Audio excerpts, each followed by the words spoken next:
أعوذ بالله من الشيطان الرجيم. بسم الله الرحمن الرحيم. الحمد لله رب العالمين، والصلاة والسلام على سيد الأنبياء والمرسلين وعلى آله الطيبين الطاهرين، سيما بقية الله في الأرضين، ولعنة الله على أعدائهم أجمعين من الآن إلى يوم الدين. اللهم صل على محمد وآل محمد.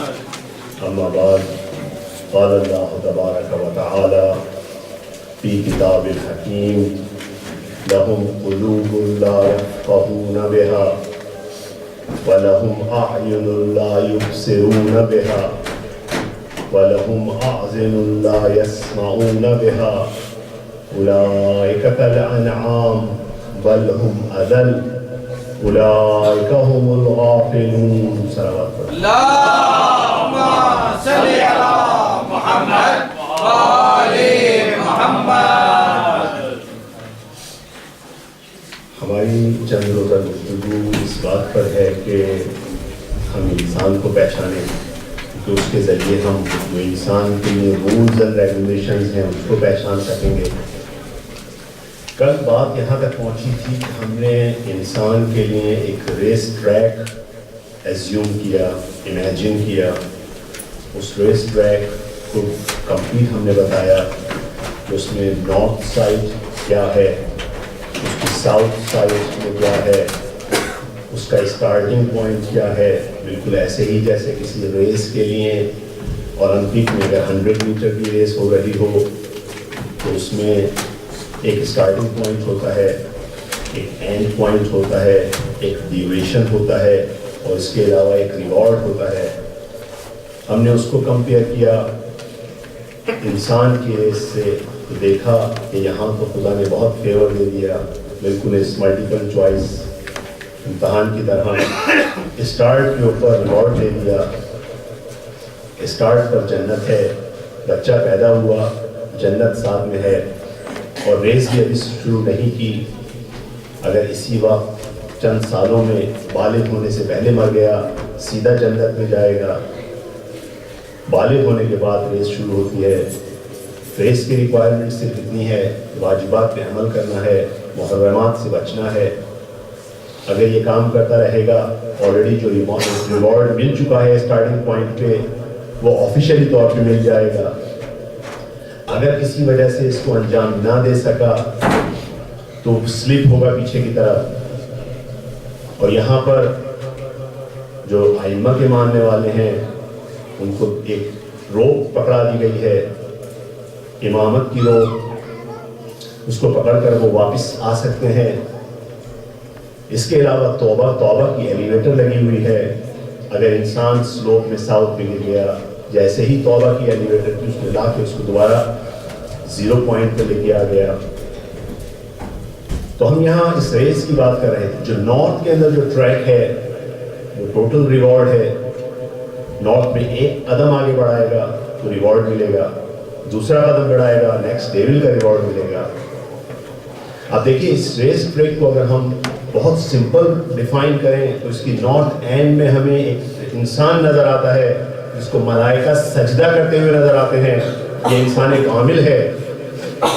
اور اس کے ساؤتھ میں اگر ہم دیکھیں تو آواز آ رہی ہے اولئک هو الانعام، وہ انعام کی طرح ہے. تو یہ اس ریس ٹریک کا ساؤتھ اور نارتھ ہے. اب دیکھیے ہم تو ہر وقت بات لاجک سے ہی کرنا چاہتے ہیں. یہ جو ریس ٹریک تھا یہ مانوی تھا، امیجنری تھا. ہم کہیں گے کیا گیج ہے آقا، کیسے پتہ چلے ہم کس جگہ پہ کھڑے ہیں؟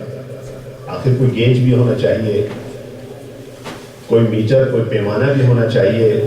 تو تذکرہ کیا تھا اس کا کل، وہ جو میٹر ہے، وہ پیمانہ ہے، وہ تقویٰ ہے، کیونکہ خود صدا آئی کہ جس کا تقویٰ سب سے زیادہ ہے وہ خدا کے سب سے قریب ہے۔ ان اکرمکم عند اللہ اتقاکم، جو شخص بھی جس کا جو تقویٰ سب سے زیادہ ہے وہ خدا کے سب سے نزدیک ہے۔ اب یہاں پر کچھ سوال پیدا ہوئے تھے۔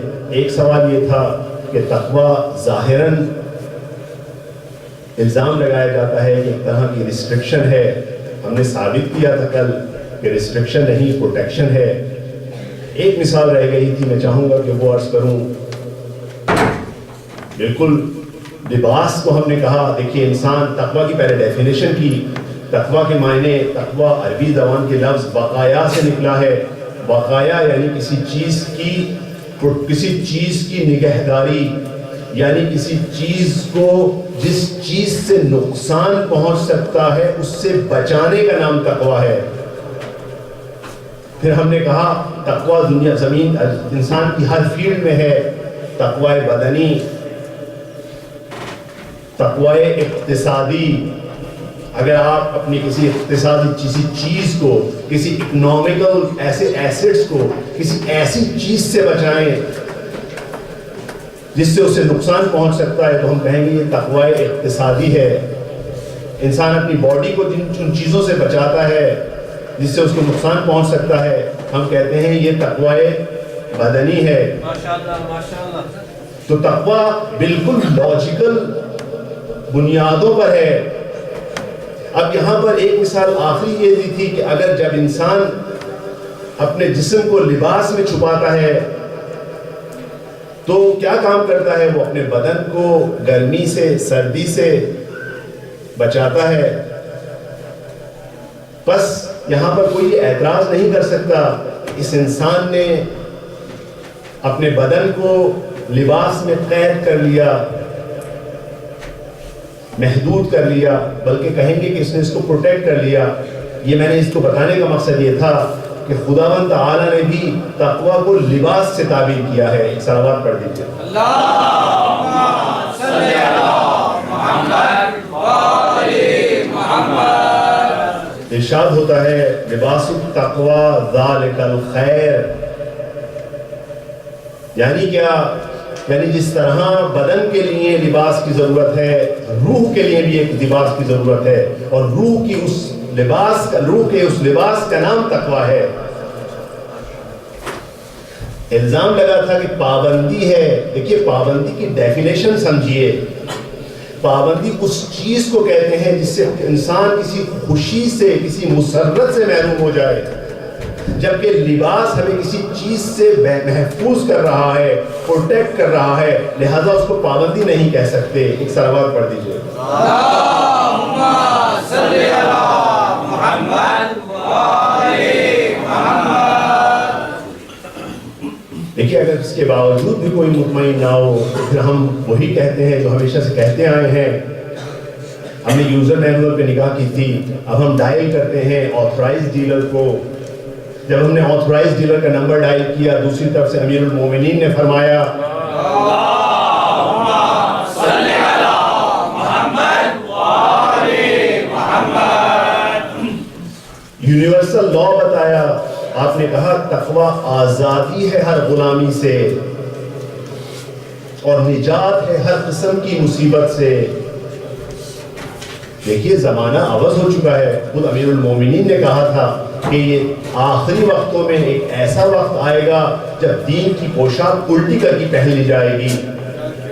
جو لوگ صحیح کام کر رہے ہوں گے ان پہ اعتراض کیا جائے گا۔ ارے آپ حجاب کیوں کر رہے ہیں؟ ارے آپ دین کی بات کیوں کر رہے ہیں؟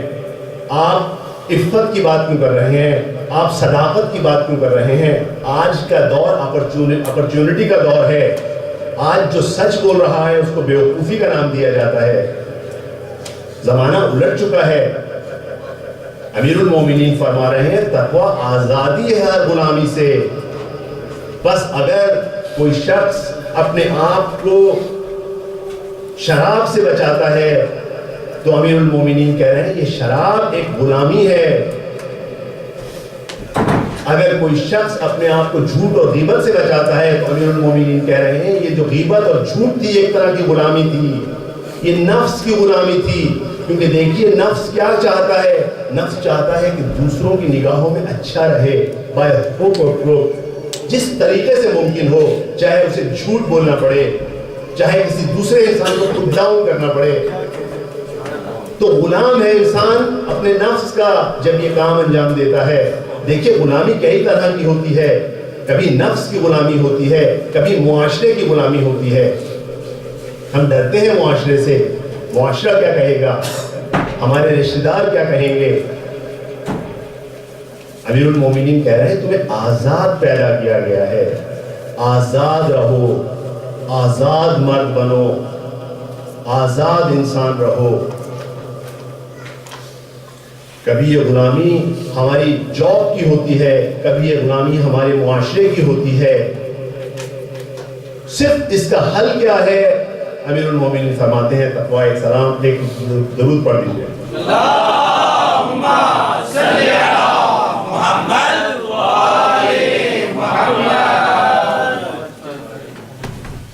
آئمہ کیا ایک خوبصورت ان کے ساتھ بات یہ ہے کہ وہ جو دو لفظوں میں بات کہتے ہیں وہ ایک پورا زندگی کے لیے قانون فارمولہ ہوتا ہے.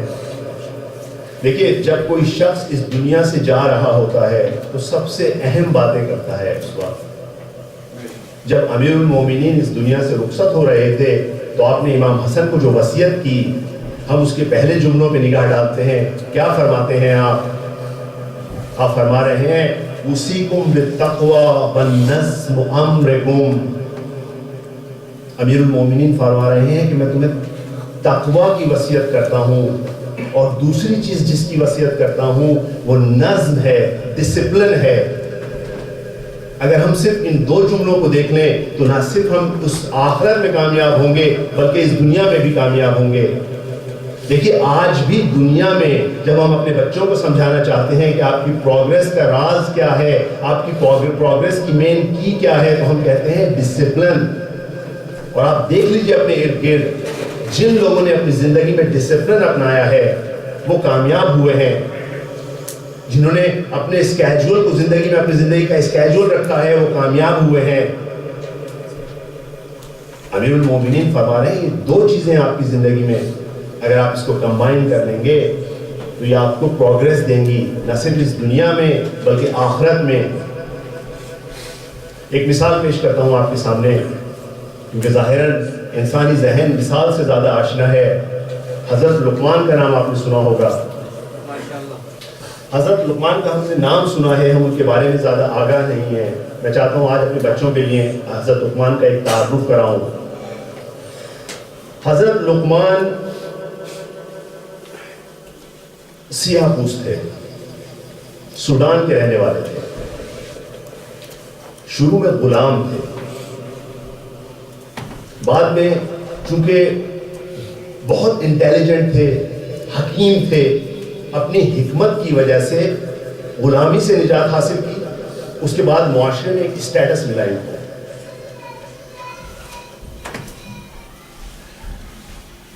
کوئی شخص آیا امام صادق علیہ السلام کے پاس,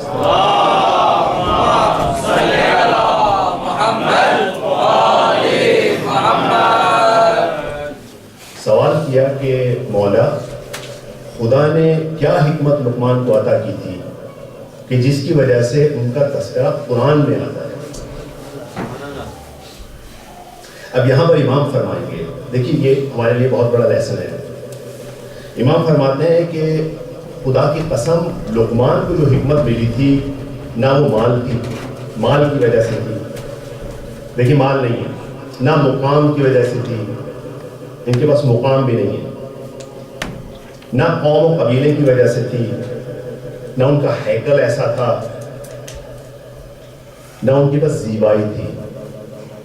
دیکھیے ہم لوگوں کی زندگی کا معیار کیا ہے, یا مال یا مقام یا قوم و قبیلہ یا باڈیلی اسٹرینتھ یا زیبائی. ہم اپنے معاشرے میں جب جاتے ہیں تو دیکھتے ہیں کہ کس وجہ سے لوگوں میں فرسٹریشن ہے, کس وجہ سے لوگ فرسٹریٹ ہوئے ہیں. دیکھتے ہیں یا کسی کے پاس مال نہیں ہے تو شکوہ کر رہا ہے خدا کا, کسی کے پاس مقام نہیں ہے تو شکوہ کر رہا ہے, کسی کے پاس زیبائی نہیں ہے تو خدا کا شکوہ کر رہا ہے. نالا ہے, کہتا ہے خداوند نے مجھے نئی چیز دی. یہاں پہ مثال دی جا رہی ہے کہ حضرت لقمان میں سے ان کے پاس سے کوئی چیز نہیں تھی, ان میں سے کوئی چیز نہیں تھی ان کے پاس, لیکن ان کے پاس کیا تھا؟ اس کے باوجود وہ خدا کی راہ میں پرہیزگار تھے, اکثر ساکت رہتے تھے, غور و فکر کرتے تھے خدا کے بارے میں, خدا کے لیے جو کام کرتے تھے اس میں قوی تھے, سستی نہیں دکھاتے تھے. امام صادق کے الفاظ ہیں, دقیق تھے اپنے کاموں میں, دقت سے کام کو کرتے تھے اور دور اندیش تھے. اب دیکھیے امام نے وہاں دو لفظوں میں کہا, کیا کہا؟ اوصیکم بالتقوی ونظم امرکم. ابھی تقوی کی مثال اور نظم امرکم مثال ایک شخص میں دیکھی جائے جو جمع ہو گئی ہے. بچوں کے لیے میں کہوں گا غور کیجیے اس چیزوں پر, اپنے کاموں میں دقت. You have to pay attention what you're doing. اپنا اسکیجول, یہ نہیں کہ جب چاہے سو رہے ہیں, جب چاہے اٹھ رہے ہیں, جب چاہے کھیل رہے ہیں. یہ اب ان کی خصوصیات ہیں. امام فرماتے ہو دن کے وقت نہیں سوتے تھے, ہمیشہ اپنے عمل پر نگاہ رکھتے تھے. دیکھیے مومنین کی زندگیوں میں پرابلم اس وقت ہم اپنے عملوں پہ نگاہ نہیں کرتے. ہماری خواہش ہوتی ہے دوسروں کے عمل پر نگاہ رکھیں, دوسرے کیا انجام دے رہے ہیں اس میں ہمیں زیادہ انٹرسٹ ہوتا ہے. اپنے گریبان بچھا کے نہیں دیکھتے, اپنے آپ کو اینالائز نہیں کرتے. کیا ہوتا ہے, ہم دوسروں کے زیادہ دوست ہیں, اپنے اوپر نگاہ نہیں کر رہے. ہم چاہتے ہیں دوسرا بہتر ہو جائے, ہم چاہے کتنے بھی خراب رہیں. امام فرما رہے ہیں یہ ان میں سے کوئی خرابی حضرت لقمان میں نہیں تھی. کہتے ہیں کہ گناہوں کے خوف کی وجہ سے بہت زیادہ ہنستے نہیں تھے, صبر تھا. خدا نے انہیں بہت ساری اولاد دی, بہت ساری اولاد دی, اور سب کی سب ان کی نگاہوں کے سامنے رحلت کر گئی, فوت کر گئی, لیکن کبھی زبان پر خدا کے لیے شکوہ لے کر نہیں آئے. دیکھیے صبر کی ان میں خوبی تھی. اس کے علاوہ جب وہ مختلف لوگوں کو دیکھتے تھے کہ ان میں کسی قسم کا نزاع ہے, کسی قسم کی فائٹ ہے, اس کو ریزالو کرواتے تھے. یہ حضرت لقمان ہے, تقوی کا ایک معیار. ہم نے کہا کہ تقوی ہے جو معیار ہے, وہ گیج ہے. دیکھیے ہم نے پہلے یہ بھی عرض کیا کہ خداوند اور مخلوق کے درمیان کسی قسم کا کوئی رشتہ داری نہیں ہے. ہم ایک طرف ہمیں ابو جہل نظر آتا ہے, وہ بھی مخلوق ہے, ایک طرف سلمان فارسی نظر آتے ہیں, وہ بھی مخلوق ہے. ایک ایمان کے 10ویں درجے پر ہے اور ایک جہنم کے سب سے پائن درجے پر. کیا وجہ ہے ان دونوں کے درمیان؟ ان ایک کے پاس تقوی ہے, دوسرے کے پاس تقوی نہیں. بس ہمارا فارمولا صحیح ثابت ہوا. فارمولا کیا تھا ہمارا؟ تقوی ڈائریکٹلی پروپورشنل ٹو قرب الہی. بس جتنا تقوی زیادہ ہوگا اتنا وہ اس اسکیل کے اوپر آگے جائے گا, جتنا تقوی کم ہوگا اتنا وہ ساؤتھ میں جائے گا. ایک صلوات پڑھ دیجیے. اللہم صلی علی محمد و آل محمد. اب دیکھیے اس سے ہم لیسن لیں, ان مجالس سے لیسن لیں. ہم میں سے بہت سارے لوگ, مجھ جیسے لوگ جو سست ہوتے ہیں, بعض اوقات ہم کہتے ہیں ہمیں ان تمام چیزوں کی کیا ضرورت ہے. دیکھیے آپ نے یہ جملہ اکثر سنا ہوگا, دل پاک ہونا چاہیے. نماز کی کیا ضرورت, دوسرے واجبات کی کیا ضرورت, ان رولز اینڈ ریگولیشن کو کی کیا ضرورت. انسان کا دل پاک ہونا چاہیے. اور دوسرا ہم نے یہ بھی کہا تھا کہ خود دوسرے بعض لوگوں کے ذہن میں ہوتا ہے کہ خدا ارحم الراحمین ہے. خدا اور واقع ہے لیکن ارحم الراحمین ہے کہ اس نے آپ کو اسٹارٹنگ پوائنٹ میں ہی جنت آپ کو دے دی, اس کے بعد رولز آپ اس نے سیٹ کیے ہیں. اس کو میں ایک مثال کے ذریعے واضح کرتا ہوں. یہی حضرت لقمان, ایک صلوات پڑھ دیتے ہیں. اللہم صلی علی محمد وآل محمد. ایک دفعہ عرض کیا کہ یہ غلام تھے, ان کو ایک مالک نے خریدا جو جن کا تکیہ کلام کیا تھا, ان کا تکیہ کلام یہ تھا کہ خدا ارحم الراحمین ہے. اب یہ حضرت لقمان آئے اس کے پاس, غلام بن کے آئے اس کے پاس. وہ صاحب صبح رات کو اٹھے حضرت لقمان فجر سے بہت پہلے نماز پڑھنے کے لیے. اسے اٹھایا مالک کو, اٹھیے, یہ آخرت کے لیے توشہ جمع کرنے کا بہترین وقت ہے, کچھ اپنی آخرت کی فکر کیجیے. ان صاحب نے سوتے سوتے کہا دیکھیے خدا ارحم الراحمین ہے لہٰذا مجھے سونے دیجیے, اور پڑھ کے سو گئے. حضرت لقمان نے نماز شب ادا کی, جو عبادات کرنی تھی. اس کے بعد فجر کا وقت آ گیا, پھر اٹھایا انہیں کہ آقا اٹھیے, اب دنیا میں تلاطم ہے, اس وقت تبدیل ہو رہا ہے, اٹھیے نماز ادا کیجیے. انہوں نے کہا دیکھو لقمان خدا ارحم الراحمین ہے, مجھے سونے دو. انہوں نے کہا دیکھیے مرغ ادھر سے ادھر جا رہا ہے, ادھر سے ادھر جا رہا ہے, بانگ دے رہا ہے. آپ جانتے ہیں نا کہ مرغ کی بانگ کے کیا معنی ہیں. مرغ کی بانگ کے معنی ہیں ایھا الغافلون قوموا. یہ روایت میں امام سے آتا ہے کہ مرغ جب بانگ دیتا ہے تو اس کے معنی ہوتے ہیں ایھا الغافلون قوموا, اے غافلو اٹھ جاؤ. انہوں نے کہا نہیں, میں خدا ارحم الراحمین ہے, اور پڑھ کے سو گئے. اب انہوں نے نماز صبح ادا کی, تعقیبات ادا کی, فارغ ہوئے. اب سورج نکلنے والا ہے, پھر اٹھایا, دیکھیے سورج نکلنے والا ہے, اب آپ عبادت کا وقت آپ کا ختم ہو رہا ہے. یہ سچا واقعہ بتاؤں گا آپ کی خدمت میں, امام سے روایت ہوا ہے. اٹھیے. انہوں نے کہا دیکھیے خدا ارحم الراحمین ہے, اور پھر پڑھ کے سو گئے. اس کے بعد 2-3 گھنٹے کے بعد اٹھے جو مالک تھے. اٹھنے کے بعد ناشتہ کیا, بیٹھے, کہا لقمان تم بہت تنگ کرتے ہو, چلو اب کام پہ نکلو, یہ گندم اٹھاؤ اور جا کے گندم بو. غلام ہے, آقا کی بات مانی, گندم کا تھیلا اٹھایا, بیج اٹھائے, چلے باہر. اب لقمان نے کہا کہ انہیں بھی درس دینا چاہیے. گندم لے جا کے ایک طرف رکھی, جو اٹھائی اور لے جا کے جو ڈال دی زمین پر. اس کے بعد آ گئے واپس. کچھ دن اسی طرح سلسلہ چلتا رہا. اس کے بعد مالک نے کہا آؤ چلیں ذرا دیکھیں کھیتی باڑی کیسی ہوئی. وہاں آئے تو پریشان, گندم کا نام و نشان نہیں, جو اگی ہوئی ہے. کہنے لگے لقمان میں نے تو کہا تھا گندم بو دو. کہاں آقا آپ نے کہا تھا گندم بو دو, پھر گندم نہیں بوئی. نہیں آقا گندم بہت مہنگی تھی, بہت مہنگی تھی. میں نے کہا جو بو دیتا ہوں. کہنے لگا کیوں, میں نے تو آپ کو کہا تھا گندم ہمیں چاہیے.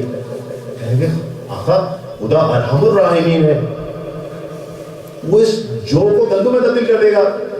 کہنے لگے مطلب ایسا ہو سکتا ہے کوئی بات, آپ کیا بات کر رہے ہیں, عقل کے خلاف بات کر رہے ہیں. کیسے ہو سکتا ہے کہ ہم جو کو بوئیں اور گندم کاٹیں. انہوں نے کہا تو میں نے آپ سے ہی سیکھی ہے بات, آپ ہی کہتے ہیں رات کو سوتے رہو, نماز سے دوری کرو, فجر کے وقت سوتے رہو, اور صرف یہ کہو ارحم الراحمین.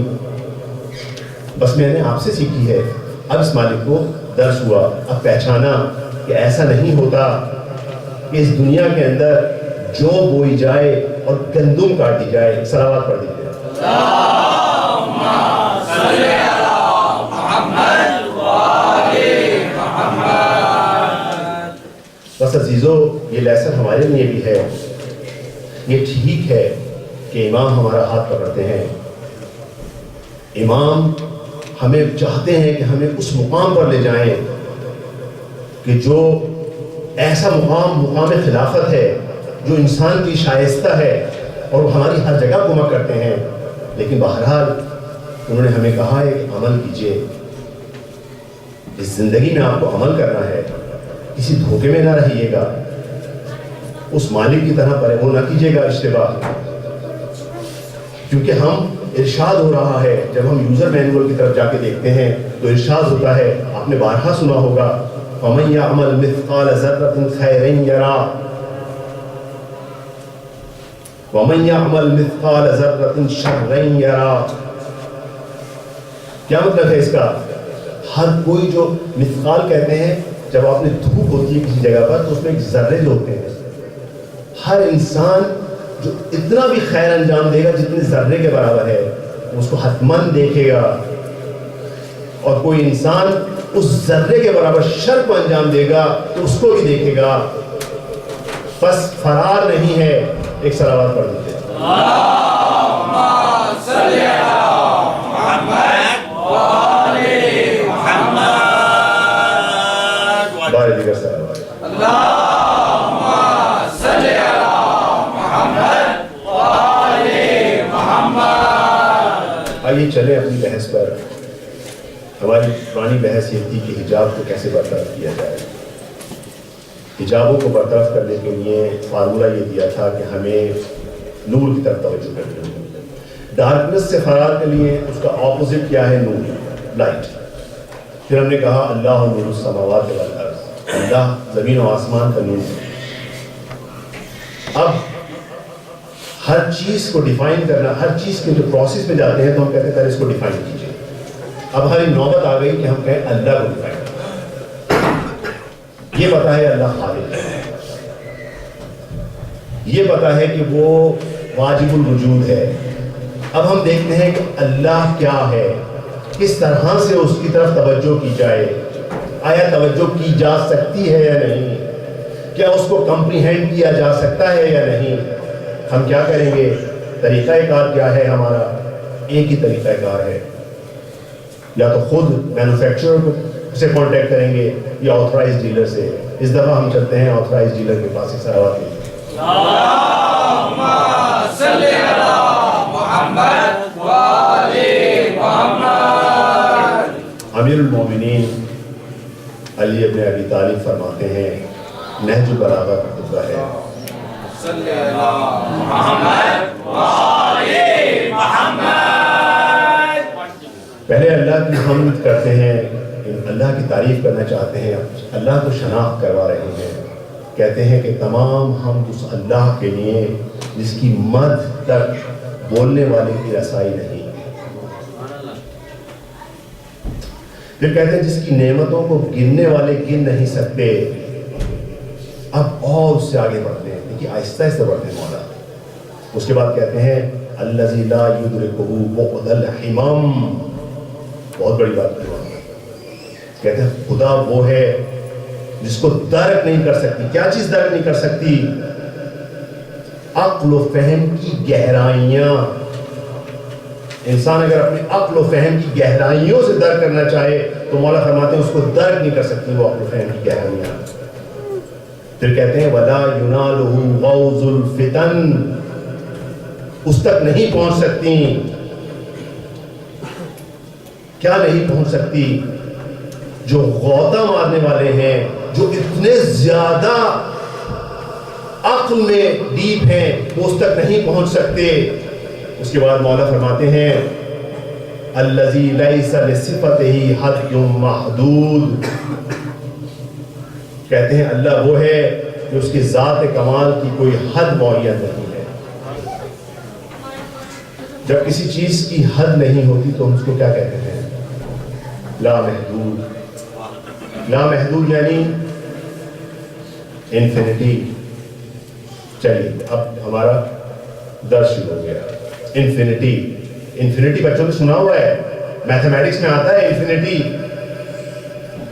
اب ہمارا سوال, کیا کسی انفینٹ وجود کو انسان کمپریہینڈ کر سکتا ہے؟ جواب آئے گا بچوں کا ہاں میتھمیٹکس میں لکھا ہے ایکس ایکسس کے اوپر انفینٹی، وائی ایکسس پہ انفینٹی، زی ایکسس پر یا زیڈ ایکسس پر انفینٹی. کہیں گے یہ انفینٹی نہیں. میتھمیٹکس میں سپوزیشن ہوتی ہے، آپ فرض کرتے ہیں کسی چیز کو. انفینٹی یعنی کیا؟ انفینٹی ایکس ایکسس پر نہیں ہوتی، انفینٹی تمام ایکسس پر ہوتی ہے. یعنی انفینٹ وجود جس کی کوئی حد نہ ہو تو نہ اس کی حد ایکس ایکسس پر ہوگی، نہ وائی ایکسس پر ہوگی، نہ کسی اور ایکسس پر ہوگی. اچھا فرض کیجئے ایسا وجود ہے، کیا ایسے وجود کو کمپریہینڈ کیا جا سکتا ہے؟ دیکھیے ہم جو چیز بھی کمپریہینڈ کرتے ہیں اس کی ایک حد ہوتی ہے، اس کی کہیں سے کوئی اسٹارٹ ہوتا ہے کہ کوئی اینڈ ہوتا ہے. اس کے بغیر ہم کسی چیز کو کمپریہینڈ نہیں کر سکتے. ایک بات. دوسری بات، جو چیز کو ہم کمپریہینڈ کرنا چاہیں گے اس کی طرف ہم اشارہ کر سکیں، وہ ہمارے سامنے ہو. جب وہ کوئی چیز ہمارے سامنے ہوگی اس کا مطلب وہ چیز یہاں نہیں ہے جہاں ہم ہیں. جب یہاں نہیں ہے تو ہم اس کو کیسے کمپریہینڈ کر سکتے ہیں؟ اس کا مطلب جب یہاں نہیں ہے تو وہ انفینٹ نہیں ہے، لا محدود نہیں ہے، محدود ہے. یعنی یہاں نہیں ہے، محدود ہے، اس کی لمٹ یہاں پر ہے. اور ہم کہہ رہے ہیں اس کی کوئی لمٹ نہیں ہے، کسی ایکسس کے اوپر اس کی لمٹ نہیں ہے. کیا ہم اس کو کمپریہینڈ کر سکتے ہیں؟ ایک مثال دی تھی آپ کے سامنے، ایک مثال دی تھی. ہم نے بھی ایک موجود خلق کیا تھا، ہم نے اپنے ذہن کے اندر ایک ہارس کریٹ کیا تھا.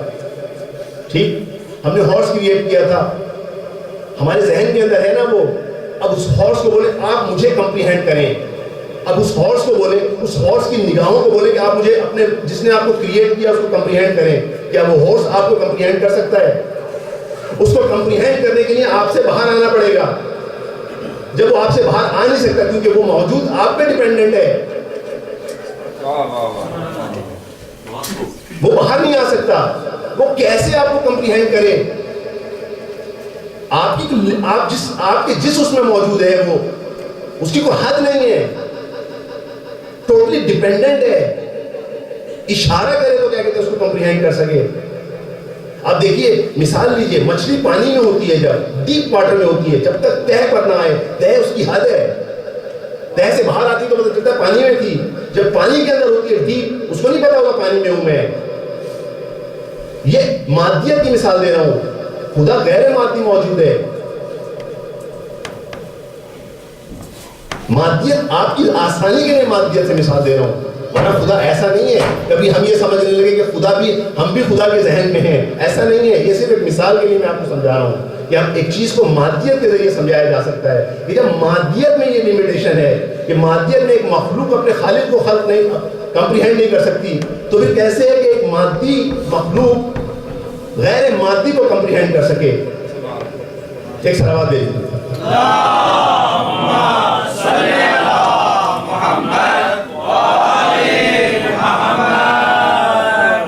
دیکھیے مثلا ہم دوسرے اپنے مذاہب سے بات کرتے ہیں، وہ کہتے ہیں آپ اس موضوع پہ بات نہ کریں کیونکہ کوئی جواب نہیں ہوتا.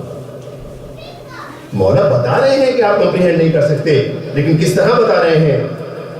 ساتھ بتاتے جاتے ہیں کہ دیکھیے وہ چیز جو اگر آپ نے کوئی کہے میں نے اپنے دماغ میں کوئی چیز خلق کی ہے، میرے دماغ میں خدا کا ایک تصور ہے، جو چیز آپ کے دماغ میں وہ آپ کی مخلوق ہے.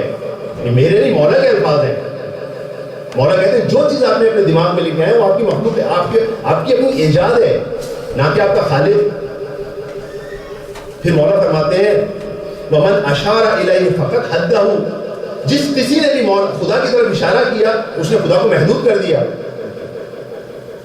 وَمَنْ حَدَّهُ فَقَدْ أَدَّهُ، اور جس نے خدا کو محدود کیا اس نے اس کو قابل شمارش کر دیا، اس کو گنا جا سکتا ہے، یعنی محدود ہے. آپ کہیں گے آقا کیسے ہو سکتا ہے؟ ذہن کے ذریعے. آپ کہیں گے اشارہ صرف ایک طرح کا نہیں ہوتا. دیکھیے اشارہ کتنی طرح کا ہوتا ہے. ہاتھ سے اشارہ، آنکھ سے اشارہ، ذہن سے اشارہ. ذہن سے اشارہ کیا ہے؟ آپ کسی چیز کو آپ کیا کہتے ہیں اس کے سامنے آتے ہیں، اس کو ایک اس کی پکچر بناتے ہیں، یہ ذہن کا اشارہ ہے. اور مولا فرما چکے ہیں من اشارہ الیہ فقط حدہ، جس نے بھی اس کی طرف اشارہ کیا اس نے اس کو محدود کر دیا. اور محدود کرنے کا نتیجہ کیا ہوگا؟ ومن حدہ فقط ادہ، جو محدود کرے گا وہ اس نے اس کو قابل شمارش کر لیا، یعنی اس کو آپ نے کہہ دیا وہ 4 میں سے 1 ہے، 5 میں سے 1 ہے۔ ایک صلوات پڑھ دیجیے۔ اللہم صلی علی محمد وآل محمد۔ بس ہمیں پتہ چلا کہ ہم ذات خدا کو بالکل وہ جس طرح وہ ہورس ہمیں کمپریہینڈ نہیں کر سکتا، جس طرح ہم ذات خدا کو کمپریہینڈ نہیں کر سکتے، اور عرض کروں گا یہ صرف ہم نہیں کر سکتے، اور لوگ دوسری مخلوقات بھی کمپریہینڈ نہیں کر سکتے۔ عرض کروں گا انشاءاللہ۔ ایک صلوات پڑھ دیجیے۔ اللہم صلی علی محمد وآل محمد۔ سوال پھر تو آغا آپ نے کہا تھا کہ ہمیں حجاب دور کرنے کے لیے خدا کی طرف توجہ کرنی پڑے گی، خدا کو پہچاننا پڑے گا، اب کیا کریں؟ کہا ہاں اس کا حل ہے۔ پھر ہم اب جائیں گے مینوفیکچرر کے پاس، اب مینوفیکچرر خود اس مشکل کا حل پیدا کرے گا، اس کو بھی معلوم ہے کہ میں خدا ایک مخلوق کریٹ کرنے والا ہوں جس کو میں عقل دوں گا، اور اس کی عقل میں یہ سوال پیدا ہوگا، حدیث قدسی میں جواب آئے گا، میں ایک چھپا ہوا خزانہ تھا، میں نے چاہا کہ پہچانا جاؤں تو میں نے محمد و آل محمد کو خلق کیا۔ صلوات صلی علی محمد وآل محمد۔ بس ہم نے دیکھا یہاں یہ نہیں کہا خدا نے کہ میں نے ان کو خلق کیا، کہا کہ ان کو خلق کیا تاکہ پہچانا جاؤں، یعنی محمد و آل محمد پہچان خدا کے لیے ہے۔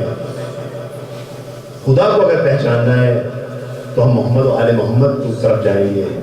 ہماری عادت ہے چونکہ ہم مادی ہیں، ہر چیز کو ہم دیکھنا چاہتے ہیں، اگر ہمیں اسٹار فش بھی نظر آتی ہے کہ اس کی آنکھیں کہاں ہیں، اس کے کان کہاں ہیں، کوشش ہوتی ہے نا ہماری، ہر چیز کو ہم اپنے سانچے میں دیکھنا چاہتے ہیں، اپنے حساب سے دیکھنا چاہتے ہیں، تو پھر ہمارا سوال ہوگا خدا کی آنکھیں، تو جواب آئے گا عین اللہ، خدا کے ہاتھ، جواب آئے گا ید اللہ، خدا کا چہرہ وجہ اللہ۔ یہ سب کے سب خصوصیات جو چیزیں ہیں وہ کس میں ہیں؟ ائمہ علیہ السلام میں۔ یعنی اگر خدا کی طرف اللہم صلی علی محمد وآل محمد۔ یعنی اگر ہمیں خدا کو پہچاننا ہے تو ہمیں ائمہ کو پہچاننا ہوگا۔ انشاءاللہ نوبت آئے گی، ہم نے وعدہ کیا ہوا آپ سے کہ ائمہ کو کس طرح پہچانے، خود ائمہ بتائیں گے مجھے ہمیں کس طرح پہچانا جائے۔ ابھی ہم نے یہ دیکھا کہ خدا کو پہچاننے کا صرف ایک ذریعہ ہے اور وہ ائمہ علیہ السلام ہے۔ اب ائمہ یعنی ہدایت کا، اگر ہمیں اپنی ہدایت پانی ہے خدا سے کانٹیکٹ ممکن نہیں مگر یہ کہ ائمہ کے تھرو۔ ائمہ کی جو ہدایات ہیں وہ 2 طرح کی ہیں۔ ائمہ ہدایت ہی نہیں آئے ہیں، ان کے علاوہ کوئی ہدایت نہیں کرے گا۔ ایک عام انسان ہدایت نہیں کر سکتا، جو خود گرداب میں پھنسا ہو وہ کسی اور کو نجات نہیں دے سکتا، صرف وہ نجات دے سکتا ہے جو اس گرداب سے باہر ہو، اس طوفان سے باہر ہو۔ اب یہاں جب ائمہ کی طرف ہم جاتے ہیں تو پتہ چلتا ہے کہ ائمہ علیہ السلام 2 طرح کی ہدایت فرماتے ہیں۔ اس کو ٹیکنیکل ٹرم میں رائے طریق و اصال الی المطلوب کہا جاتا ہے۔ میں آپ کی توجہ کا طالب ہوں، ایک صلوات پڑھ لیجیے۔ اللہم صلی علی محمد وآل محمد۔ دیکھیے ٹرمنالوجی مشکل ہے، میں اس کو سادہ الفاظ میں بیان کروں گا، انشاءاللہ آپ کو مزہ آئے گا۔ مولائی ہیں، مولائیوں کو زیادہ مزہ آئے گا۔ رائے طریق، رائے مانے دکھانا، راستہ دکھانا۔ آپ کے یہاں پہ عزا خانے میں آپ کے پاس کال آئے کہ ڈاکٹر صاحب ایڈریس سمجھا دیجیے، آنا ہے، آپ نے فوراً فون اٹھایا، آپ نے کہا فلاں موٹر وے کے ذریعے یہ والا ایگزٹ لیجیے، وہاں سے آئیے، آپ یہ والے رائٹ ٹرن لیجیے، پھر لیفٹ لیجیے، پھر آپ کیا کہتے ہیں بزنس کمپلیکس میں انٹر ہوں گے، وہاں سے آئیے اور یہاں پر پہنچ جائیے۔ کیا طریقہ ہوا یہ؟ راہ کا دکھانا، کس طرح سے آپ نے اس کو ڈائریکشن دے دی۔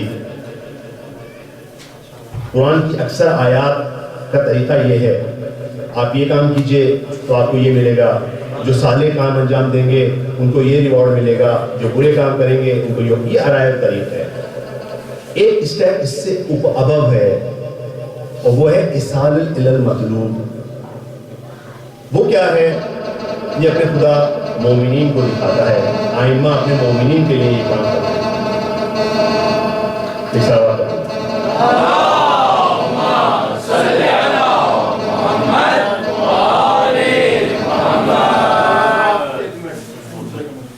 آپ نے کہا کہ اللہ نام دیکھا اللہ اسد اللہ یہ علی کے نام ہے, علی کو رکھتے ہیں. ہم علی کو توڑ کے علی منا رہے ہیں, ہم سیدھا صاحب علی کو اللہ مان رہے ہیں. سر علی کو ہم علی ہی مان رہے ہیں, ہم یہ نہیں کہہ رہے کہ علی کو توڑ دیا جائے.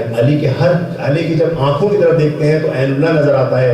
ابن حدید نے کہا کہ جب وجہ اللہ کے معنی کیا ہے, جب ہم علی کو دیکھتے ہیں تو علی نظر نہیں آتے, خدا یاد آتا ہے. دیکھیے یہ وہ ہستیاں ہیں کہ جن میں خدا کے کمالات جھلکتے ہیں. یہ نہیں ہو سکتا کہ ہم علی کو دیکھیں اور علی نظر آئیں. اگر علی کو دیکھیں علی نظر آئے تو وجہ اللہ نہیں ہوں گے. اگر علی کو دیکھیں اور خدا یاد آنے لگے, آنکھوں میں آنسو آ جائیں, اگر علی کے ہاتھ کو دیکھیں, ہاتھ میں ذوالفقار دیکھیں یوں کر کے, تو دیکھیں خدا یاد آ جائے, خدا کی قدرت یاد آ جائے. اگر ثار اللہ, جو ہم کہتے ہیں امام حسین ثار اللہ ہیں, ثار اللہ ہیں یعنی خون خدا ہیں, یعنی جب ہم امام کی طرف نگاہ ڈالیں تو ثار اللہ نظر آئے, ایک ایسا خون جو رگوں میں دوڑ رہا ہے, ایک ایسا خون جو کیا کہتے ہیں لوگوں کے ایمان کو, مذہب کو کنٹرول کر رہا ہے. اگر کسی جسم سے, مذہب کے جسم سے خون نکل جائے تو مذہب ختم ہو جاتا ہے. امام حسین دیکھیے ہم محسوس کرتے ہیں کس طرح مذہب کے جسم میں دوڑتا ہوا خون ہے. اگر امام نہ ہو تو یہ مذہب ختم ہو چکا ہو. ایک صلوات پڑھو. اللہم صلی علی محمد و آل محمد. مومنین دوسرا طریقہ ہم نے عرض کیا تھا, بہت پسند آئے گا آپ کو, ایصال الی المطلوب. ایصال معنی ہوتا ہے پہنچانا, ہاتھ پکڑ کر پہنچانا. آپ نے کسی کے کال کی کہ سر مجھے عزاخانہ زہرا آنا ہے, آپ نے فکر نہیں کیجیے, آپ جہاں آئے ہیں وہاں رہیے, میں آ رہا ہوں, آپ کو اپنی گاڑی میں بٹھاؤں گا اور یہاں تک لے کے آؤں گا. اب دیکھیے ائمہ دونوں کام ہیں. ایک صاحب تھے, ان کا بہت شکوہ تھا, کچھ حاجت تھی ان کی, خدا سے دعا پہ دعا, دعا پہ دعا. پیغمبر اکرم سے شکوہ, یا پیغمبر, یا رسول اللہ, آپ ہمارا خیال نہیں رکھتے, ہماری یہ حاجتیں پوری نہیں کرتے. ایک دن خواب میں رسول اللہ صلی اللہ علیہ وسلم صلی علی محمد و آل محمد. اے شخص, ہم نے تمہارا کب خیال نہیں رکھا, تم ہمارے مومن ہو, ہم تو جب اس زمین کی خلقت بھی نہیں تھی اس وقت بھی تمہارے خیال میں تھے. یہ تمام کام جہاں تک آپ پہنچے ہیں خود پہنچ گئے. یہ عزاخانہ میں آج آ کے جو آپ بیٹھے ہیں خود اپنے ارادے سے آئے ہیں. میں نے عرض کیا تھا کہ اگر گلستان سے خوشبو نہ آئے تو بلبل حرکت نہیں کرتی, خوشبو آتی ہے تو بلبل چلتی ہے اس سمت میں. یہ امام حسین کی خوشبو ہے جو آپ کو کھینچ کے لاتی ہے. آپ خود آئے ہیں, آپ کا ہاتھ پکڑ کے لایا گیا ہے, اس کی قدر کیجئے. آج ہم دنیا میں جس جگہ پر موجود ہیں وہاں خود آئے ہیں موجود. آپ میں سے کتنے ہیں جانتے ہیں کس طرح سے ایکسیڈنٹس ہوئے ہیں, کس طرح سے آپ امام کی راہ پر آئے ہیں, کس طرح سے آپ کے دل میں کیا کہتے ہیں ایک چیز اٹھی ہے. کتنے ہی ایسے بدنصیب ہیں جو اس راہ سے دور ہیں. ہم اس راہ پر خود اپنے پیروں سے چل کر نہیں آئے. جس میں نور دیکھتے ہیں اس کا ہاتھ پکڑتے ہیں. دیکھیے کربلا میں امام, کچھ لوگ آ رہے ہیں ان کو بھیج رہے ہیں جائیے, اور کچھ لوگوں کو لے کے آ رہے ہیں. حبیب ابن مظاہر کو لیٹر لکھ کے بلاتے ہیں, اور کچھ لوگوں کے پاس آتے ہیں اپنا قاصد بھیجتے ہیں, خود کے پاس, خود کچھ کے پاس آتے ہیں, خود چل کے آتے ہیں, آئیے دعوت دیتے ہیں. مثال اس کرتے ہیں, زہیر ابن قین کا نام تو سنا ہے نا. زہیر ابن قین مکہ سے چلے, امام بھی مکہ سے چلے. زہیر امام سے ایک حد تک یہ کمی تھوڑا سا بدزن ہے, پوری طرح ان کی اس پہ پیام پر یقین نہیں رکھتے. اب زہیر چل رہے ہیں مکہ سے, ان کا قافلہ چل رہا ہے, امام کا بھی قافلہ چل رہا ہے, دونوں کوفہ کی طرف آ رہے ہیں. زہیر نے حکم دیا تھا اپنے قافلے والوں کو کہ امام سے ٹکراؤ, میں نہیں چاہتا امام حسین سے ٹکراؤ. ادھر امام کا قافلہ آگے رکتا ہے، کہیں پر یہ چلنے لگتے ہیں، امام کا قافلہ چلنے لگتا ہے، آگے پڑاؤ ڈال دیتے ہیں۔ مستقل طور پہ یہ سلسلہ چلتا رہا۔ ایک جگہ آیا کہ زہیر کا قافلہ یہاں پر، ادھر امام ہے، ابھی زہیر بیٹھے اپنے قافلے میں، امام نے قاصد بھیجا۔ دیکھیے اب کیا ہو رہا ہے، اصالہ الی المطلوب، ہاتھ پکڑ کے شہادت کی طرف۔ کیوں؟ کوئی نور ہے، کوئی اندر نور ہے، اس کو توجہ کیجیے، یہ مقصود تھا، پوائنٹ آج کا۔ امام نے قاصد بھیج دیا، زہیر کھانے کی ٹیبل پہ بیٹھے، نوالہ اٹھانا چاہتے ہیں، قاصد آ جاتا ہے، اے زہیر، فاطمہ کا نام پڑا، زہیر کا نوالہ وہیں رک گیا، نگاہ کی، جواب نہیں دے سکے۔ بیوی نے کہا، زہیر، فاطمہ کا لال بلا رہا ہے، خاموش ہو۔ زہیر نے کہا نہیں، رکھا، چلے بولو میں آتا ہوں، چلے آئے امام کے پاس، امام سے کنورسیشن کی، عاشق نے معشوق کو دیکھا، ساری چیزیں پردے برطرف ہوئے۔ اب زبیر جو واپس آ رہے ہیں تو جوش کے ساتھ، امام نے پتہ نہیں کیا کہہ دیا، لیکن امام نے بلایا، خود بلایا، زہیر واپس آنے کے بعد کیا کہتے ہیں، میرا اور تم لوگوں کا راستہ جدا، سارے اسباب کو ڈیوائڈ کرو، یہ سامان تمہارا، میرا گھوڑا، میری تلوار۔ اپنی بیوی کو کہتے ہیں، تم نے مجھے راہ دکھائی، کوئی شک نہیں ہے، لیکن میں ڈرتا ہوں کہ میری شہادت کے بعد تمہیں نقصان ہوگا، لہٰذا میں تمہیں طلاق دیتا ہوں، یہ سارا مال تمہارا، اب میری راہیں جدا ہے۔ آ جاتے ہیں امام کے پاس، عزیزو یہی زہیر ہے، بہت شجاع ہے۔ آئے کربلا والے دن 120 جوانوں کو انہوں نے جہنم واصل کیا ہے، 120 عمر ساتھ کے جوان، اور آخر میں یہ ہوا ہے کہ پشت سے ان پہ حملہ ہوا ہے اور 2 نیزے والوں نے ان کو شہید کیا ہے۔ امام اتنے ناراحت ہوئے، اس حد تک امام کو افسوس ہوا کہ امام نے نفرین کی ان کے قاتلوں پر۔ یہ زہیر ہے، امام زمانہ کا جو اپنا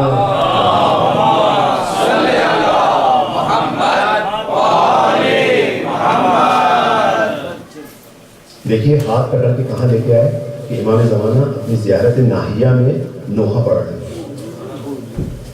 جانتے ہیں کیا مخاطب کر کے کہتے ہیں شہدائے کربلا کو، بے ابی انت و امی، کہتے ہیں میری جانیں، میری ماں باپ آپ پر فدا ہوں کہ آپ نے میرے جد کا ساتھ دیا۔ دیکھا آپ نے اصالہ المطلوب۔ دوسرا دیکھیے، یہاں قاصد بھیجا تھا، دوسری طرف نگاہ کیجیے، امام کربلا کی طرف حرکت کر رہے ہیں، ایک جگہ پر قافلہ رکتا ہے، امام نکلتے ہیں، کچھ ایک بوڑھی عورت ہے، ایک خیمہ نصب ہے، آتے ہیں چل کر، باہر بیٹھی ہے پریشان۔ یہ عورت کون ہے؟ اس کا نام قمر ہے، اس کے بیٹے کا نام وہاب کلبی ہے، اس کی بیوی کا نام ہانیہ ہے، کرسچن ہے۔ دیکھیں اصالہ الی المطلوب، کس طرح امام آ رہے ہیں ہاتھ پکڑنے کے لیے۔ کیوں آ رہے ہیں؟ دل میں کوئی نور ہے، کوئی نور ہے، مومنین اس نور کو پیدا کیا، خود امام ہے۔ دیکھیں کیا کر رہے ہیں، انہیں لانے کے لیے چاہے کچھ بھی کرنا پڑے، امام خود چل کے آئے، قاصد نہیں بھیجا۔ اور قمر پریشان بیٹھی ہیں، آتے ہیں، کہتے ہیں مادر کیا بات ہے، پریشان لگ رہی ہیں۔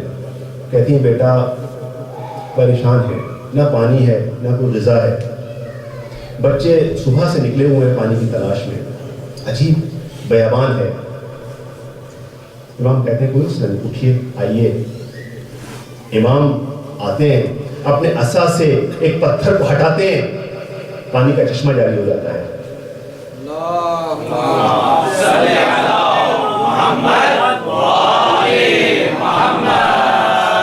پانی کا چشمہ جاری ہو جاتا ہے. کہتے ہیں مادر یہ پانی. اب یہ عورت اٹھا کے نظر دیکھتی ہے, یہ چہرہ عادی نہیں ہے. کہتی ہے آپ کون ہیں؟ تعارف کراتے ہیں, میں پیغمبر کا نواسا ہوں, فاطمہ کا بیٹا ہوں. اب دیکھیں امام خود اپنا تعارف کر رہے ہیں, خود انوائٹ کر رہے ہیں. کہتے ہیں مادر ہم کوفہ جا رہے ہیں, ہمیں دعوت دی گئی ہے, اب تمہارا بیٹا اور بہو آئے تو اسے بتانا, اگر وہ راضی ہو تو آئیں ہماری ہیلپ کے لیے. اور امام چلے جاتے ہیں. دیکھا یہاں پر ہاتھ پکڑ لے رہے ہیں. بیٹا اور بہو آتے ہیں, وہاں آتا ہے ہانیہ کے ساتھ واپس. مادر یہ چشمہ کس کا ہے؟ یہ کس کی ملکیت ہے؟ کہتی ہے وہ جو سامنے خیمہ لگا ہے وہ ان کے مالک ہے. اور اس طرح آئے تھے, اپنا تعارف کرایا اور کہا کہ آنا ہمارے پاس. کہا چلیے چلتے ہیں. تینوں آتے ہیں, وہاں نگاہ ڈالتے ہیں. عشق دیکھیں, بس نگاہ ڈالتے ہیں, سمجھ جاتے ہیں محبوب ہیں. کہتے ہیں مولا ہاتھ بڑھائیے, ہم اسلام لانا چاہتے ہیں. اسلام لے آتے ہیں. اب یہی وہب ہے, یہی ہانیہ, یہی قمر ہے. ہانیہ کی اور وہب کی شادی کو ابھی صرف 1 ہفتہ ہوا ہے. 1 ہفتہ ان کو کربلا پہنچنے میں لگتا ہے. کربلا میں مولا سے اجازت مانگتے, مولا اجازت دی, جاؤں آپ کی نصرت کے لیے. مولا اجازت دیتے ہیں, جاؤ جاؤ. وہاں جاتے ہیں, شجاعانہ جنگ کرتے ہیں, شجاعانہ جنگ کرتے ہیں, واپس پلٹتے ہیں اپنی ماں کے پاس. مادر راضی ہو گئی. ماں کہتی ہے نہیں, راضی نہیں ہوں. جب تک اپنی جان امام پہ فدا نہیں کرے گا راضی نہیں ہوں. لیکن کیسے لوگ ہیں, نور تھا نا, ابھی آئے, ابھی مسلمان ہوئے, تازہ مسلمان ہیں. وہاں واپس جاتے ہیں, دوبارہ جنگ کرتے ہیں, شہیدوں کے دیکھتے ہیں. ہانیہ نیزہ اٹھا کے چلتی ہیں.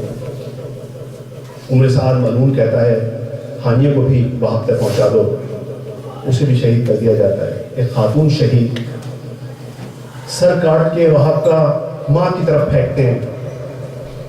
قمر یہ بوڑھی عورت کہاں اس مقام پہ پہنچ گئی. امام نے ہاتھ پکڑا, کہاں پہنچ گئے. مقام تو آپ کے شیعہ ہے. ہم اٹھاتی ہے, سر کو اٹھاتی ہے, کہتی ہے جو خدا کی راہ میں دیتی ہے, جو فاطمہ کے لال کے لیے دے دیا اسے ہم واپس نہیں دیتے, واپس پھینک دیتی ہے. کہتی ہے نہیں دیتے. امام زمانہ آتے ہیں, خدا کی قسم میں کبھی جملہ نہ کہتا اگر زیارت ناحیہ میں نہ ہوتا. امام معصوم دعا کر رہے ہیں خدا سے, خدایا مجھے ان کے ساتھ محشور فرما. امام معصوم جو پوری کائنات اس کے لیے ہے, ان کو کہاں پہ پہنچا دیا امام نے کہ آگے دعا کرتے ہیں کہ خدایا مجھے ان کے ساتھ محشور فرما. دیکھا آپ نے, یہ ہدایت موجود ہے. آئیے ہم اس در پہ چلیں جہاں سے یہ ہدایت ملتی ہے. عزیزو, اسیروں کا لٹا پٹا قافلہ مدینہ کے قریب پہنچنے والا ہے. مدینہ کے باہر ہے تو امام قافلے کو روک دیتے ہیں. حضرت زینب کو وقت یاد آتا ہے, ارے اس شہر سے کس طرح رخصت ہوئی تھی. ابھی کچھ ماہ پہلے کی بات ہے کہ ایک بھائی تھا, بھتیجا تھا, قاسم تھا, عباس تھے. ارے آج واپس آئی ہیں تو کوئی بھی نہیں ہے. ارے امام سجاد بشیر کو کہتے ہیں بشیر جاؤ, جا کر ذرا اعلان تو کرو کہ ہمارا قافلہ آ گیا. بشیر آتا ہے, مسجد میں منبر پہ بیٹھتا ہے, کہتا ہے یا اہل الیثرب لا مقام لکم بہا قتل الحسین بکربلا.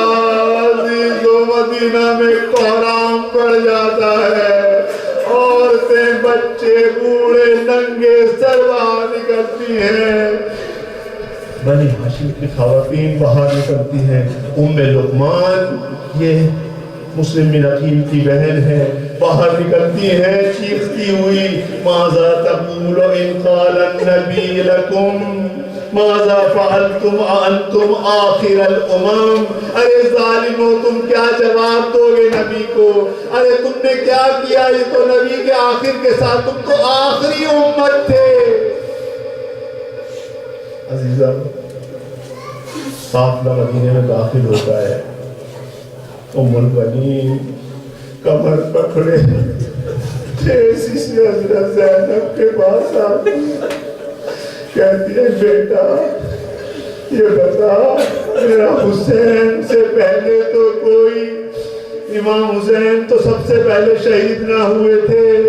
کہا اماں نہیں, سب نے امام سے پہلے شہید ہوئے, سب نے امام کا خیال رکھا. اماں حسین کو شہید کر دیا گیا, اماں بھیا کا گلا کاٹ لیا گیا, آپ کے جسموں پہ گھوڑے دوڑا دیے گئے. عزیزو, یہ ماں بہت صابر ہے, نہیں پوچھتی عباس کا. لیکن ایک بار حضرت زینب حضرت عباس کی ذرا نکال کے دیتی ہیں, دیکھتی ہیں خون میں لگی ہوئی ذرا, بے ہوش ہو جاتی ہیں. عزیزو, لو اب حضرت فاطمہ کی باری ہے. حضرت زینب آتی ہیں قبر فاطمہ پر, آتی ہیں, کہتی ہیں اپنی چاپنے ساتھ, اماں آپ کے لیے سوغات لائی ہوں. ارے حسین کا پھٹا ہوا کرتا لائی ہوں, اسے تیروں اور تلواروں نے چھلنی کر دیا. کیا کر کرتے کو ماں کی قبر پہ ڈالتی ہیں, کہتی ہے اماں ہمیں تازیانے والے گئے, ہمیں در بدر پھرایا گیا. ارے سکینہ بھی زندان میں رہ گئی. عزیزو, ادھر محمد بن حنفیہ جب خبر سنتے ہیں, قافلہ آیا, گھوڑے پہ سوار تیزی سے آتے ہیں, شدت غم سے گھوڑے سے گر جاتے ہیں, گریا کرتے ہیں. امام سجاد انہیں اپنی گود میں اٹھاتے ہیں. ہاں, محمد بن حنفیہ ایک نوحہ پڑھتے ہیں, بیٹا این اخی ابن اخی, این اخی, این قرعۃ عینی, این ثمرۃ فوادی, این خلیفۃ ابی, این الحسین اخی. امام سجاد کہتے ہیں ہمارے سارے مرد شہید کر دیے گئے, ان کے سر کاٹ دیے گئے, ان کے جسموں پہ گھوڑے دوڑا دیے گئے. انا للہ و انا الیہ راجعون. سیعلم الذین ظلموا ای منقلب منقلبون.